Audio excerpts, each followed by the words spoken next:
नमस्कार। ग्रामीण महिला विद्यापीठ एकलव्य चैनल पर आप सभी का स्वागत है। कक्षा 12 राजनीति विज्ञान इकाई 4 भारतीय राजनीति के उभरते आयाम से पाठ 3 भारत और वैश्वीकरण। आज हम भारत और वैश्वीकरण के बारे में पढ़ेंगे। वीडियो पसंद आए तो लाइक कीजिए और हमारे चैनल को सब्सक्राइब करना ना भूलें। तो वैश्वीकरण का जो सूत्रपात है वह 20वीं शताब्दी में हुआ था और द्वितीय विश्व युद्ध के बाद जब विश्व में द्वितीय विश्व युद्ध चल रहा था तो उसके बाद में विश्व दो विचारधाराओं में बट गया। पहली विचारधारा पूंजीवादी गुट कहलाई और दूसरी विचारधारा साम्यवादी गुट कहलाई। पूंजीवादी गुट का जो पूंजीवादी गुट के जो समर्थक थे वह अमेरिका के नेतृत्व में थे और साम्यवादी गुट के समर्थक सोवियत संघ के नेतृत्व में थे। तो द्वितीय विश्व युद्ध के बाद जो विश्व है कितनी विचारधाराओं में बढ़ गया, दो विचारधाराओं में, पूंजीवादी गुट और साम्यवादी गुट। पूंजीवादी गुट का नेतृत्व किसके, उसमें समर्थक किसके नेतृत्व में थे, अमेरिका के में, और साम्यवादी गुट के समर्थक सोवियत संघ के नेतृत्व में थे। साम्यवादी व पूंजीवादी गुट के सदस्य संयुक्त राष्ट्र संघ के सदस्य थे।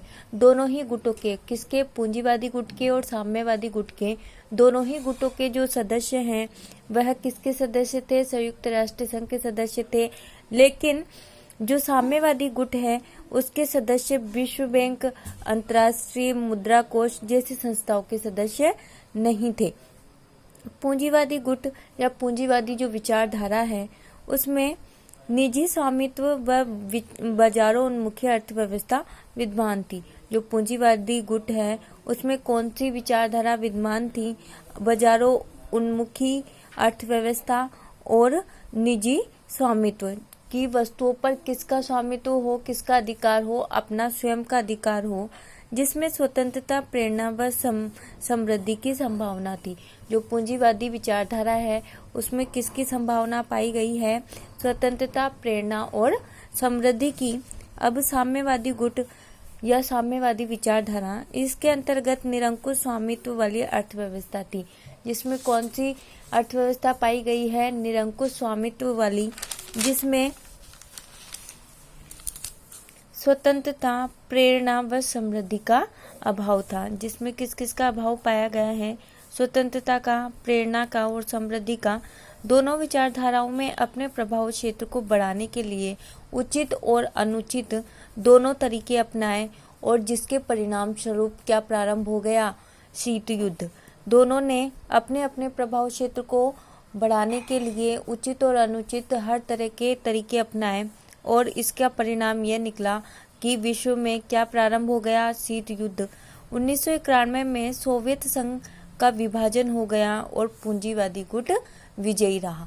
जो सोवियत संघ है उसका विभाजन कब हो गया, 1991 में, और इसमें कौन सा गुट विजयी रहा, पूंजीवादी गुट विजयी हुआ। विश्व के अधिकांश देशों ने स्वतंत्र अर्थव्यवस्था को छोड़कर निजीकरण, उदारीकरण व वैश्वीकरण से प्रेरित अर्थव्यवस्था को अपना लिया। और विश्व के जो अधिकांश देश हैं उन्होंने कौन कौन सी स्वतंत्र अर्थव्यवस्था को छोड़कर कौन कौन सी अर्थव्यवस्था को अपना लिया, निजीकरण, उदारीकरण और वैश्वीकरण की अर्थव्यवस्था को अपना लिया। तो पहले हम देखेंगे कि निजीकरण क्या है। आर्थिक क्रियाओं में सरकारी हस्तक्षेप को कम किया जाए व प्रेरणा, प्रतिस्पर्धा पर आधारित निजी क्षेत्र को प्रोत्साहन दिया जाए, यह क्या कहलाता है, निजीकरण। जिसमें सरकारी हस्तक्षेप कम किया जाए तथा निजी क्षेत्र को प्रोत्साहित किया जाए प्रेरणा और प्रतिस्पर्धा के आधार पर। उदारीकरण, उद्योग व व्यापार को अनावश्यक प्रतिबंधों व विनिमय से मुक्त कर अधिक प्रतियोगी बनाना उदारीकरण कहलाता है। जब हम क्या करते हैं कि अनावश्यक उद्योग व व्यापार को प्रतिबंधों व विनिमय, बेचने के जो नियम हैं उनसे मुक्त कर देते हैं और अधिक प्रतियोगी बनाते हैं, तो वह उदारीकरण कहलाता है। वैश्वीकरण, विश्व को एकीकृत करने की प्रक्रिया वैश्वीकरण कहलाती है। जब विश्व को एकीकृत करने की जो प्रक्रिया है उसको हम क्या कहते हैं, वैश्वीकरण कहते हैं। वैश्वीकरण का अर्थ अंतर्राष्ट्रीय एकीकरण, विश्व व्यापार का खुलना उन्नत संचार साधनों का विकास, वित्तीय बाजारों का अंतर्राष्ट्रीयकरण, बहुराष्ट्रीय कंपनी का महत्व बढ़ना, जनसंख्या का देशांतरगमन, व्यक्तियों, वस्तुओं, पूंजी, आंकड़ों व विचारों की गतिशीलता बढ़ना क्या कहलाती है? वैश्वीकरण कहलाता है। दूसरे शब्दों में हम वैश्वीकरण को समझ सकते हैं कि एक राष्ट्र की अर्थव्यवस्था का विश्व की अर्थव्यवस्था के साथ समन्वय करना वैश्वीकरण कहलाता है। तो साधारण अर्थों में वैश्वीकरण का अर्थ क्या है कि एक राष्ट्र की अर्थव्यवस्था का विश्व की अर्थव्यवस्था के साथ समन्वय वैश्वीकरण है। वैश्वीकरण की जो बुनियाद है वह क्या मानी गई है? प्रवाह। जो वैश्वीकरण की जो बुनियाद है वो क्या मानी गई है? प्रवाह। चार प्रवाह के प्रकार: प्रवाह, विचार प्रवाह, वस्तु प्रवाह, व्यापार प्रवाह, पूंजी प्रवाह, आवाजाही का प्रवाह। प्रवाह 5 प्रकार के पाए जाते हैं। प्रवाह कितने प्रकार का है? 5 प्रकार का, जिसमें विचार प्रवाह, विचारों का, वस्तु प्रवाह, वस्तुओं का, व्यापार प्रवाह, व्यापार का, पूंजी प्रवाह, संपत्ति का, आवाजाही का प्रवाह, आने जाने का। तो विचार प्रवाह, वस्तु प्रवाह, व्यापार प्रवाह, पूंजी प्रवाह, आवाजाही का प्रवाह का मिला जुला रूप कौन सी अवधारणा है?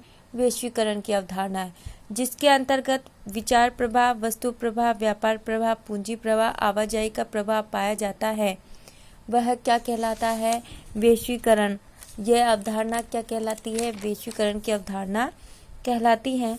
वैश्वीकरण के कारण, वैश्वीकरण के 2 कारण हैं: प्रौद्योगिकी की प्रगति और लोगों की सोच में विश्वव्यापी पारस्परिक जुड़ाव का बढ़ना। वैश्वीकरण के जो कारण है वह पहला कारण है प्रौद्योगिकी में प्रगति होना और दूसरा लोगों की सोच में विश्वव्यापी पारस्परिक जुड़ाव का बढ़ना। वैश्वीकरण के जो प्रभाव हैं वह है राजनीतिक प्रभाव, आर्थिक प्रभाव और सांस्कृतिक प्रभाव। राजनीतिक प्रभाव: वैश्वीकरण की अवधारणा के परिणाम स्वरूप राष्ट्र राज्य की अवधारणा में परिवर्तन आने लगा है। जो वैश्वीकरण की अवधारणा है उससे राष्ट्र की राज्य की अवधारणा में क्या आने लगा है? परिवर्तन आने लगा है। विकसित देशों में कल्याणकारी राज्यों का स्थान न्यूनतम हो गया है और हस्तक्षेपवादी राज्यों ने ले लिया है। जो विकसित देश हैं उनमें कल्याणकारी राज्यों का स्थान किसने ले लिया है? हस्तक्षेपकारी राज्यों ने ले लिया है। और 20वीं शताब्दी के उत्तरार्ध में शीत युद्ध अपने चरम पर था। जो 20वीं शताब्दी आई उसमें शीत युद्ध किस पर अपने उच्च स्तर पर पहुंच गया था? चरम पर। शीत युद्ध किसे कहते हैं? तो द्वितीय विश्व युद्ध के बाद संयुक्त राज्य अमेरिका व सोवियत संघ के मध्य उत्पन्न तनाव की स्थिति को क्या कहा गया है? शीत युद्ध। कि द्वितीय विश्व युद्ध के बाद संयुक्त राज्य अमेरिका व सोवियत संघ के मध्य जो तनाव की स्थिति उत्पन्न हुई वह क्या कहलाई? शीत युद्ध कहलाई। शीत युद्ध अस्त्र शस्त्रों का युद्ध न होकर किसका युद्ध था? विचारों का। शीत युद्ध किसको कहा गया है? कि द्वितीय विश्व युद्ध के बाद संयुक्त राज्य अमेरिका सोवियत संघ के मध्य उत्पन्न तनाव की स्थिति क्या कहलाई? शीत युद्ध कहलाई। शीत युद्ध अस्त्र शस्त्रों का युद्ध न होकर किसका युद्ध था? विचारों का युद्ध था। आर्थिक प्रभाव: प्रत्येक देश ने अपना बाजार विदेशी वस्तुओं की बिक्री के लिए खोल दिए थे। अंतर्राष्ट्रीय मुद्रा कोष व विश्व व्यापार संगठन की भूमिका महत्वपूर्ण हो गई। आलोचकों द्वारा वैश्वीकरण को नव उपनिवेशवाद की संज्ञा दी गई। जो आर्थिक प्रभाव पड़ा वह ये था कि प्रत्येक देश ने अपना बाजार किसके लिए खोल दिया? विदेशी वस्तुओं की बिक्री के लिए खोल दिया।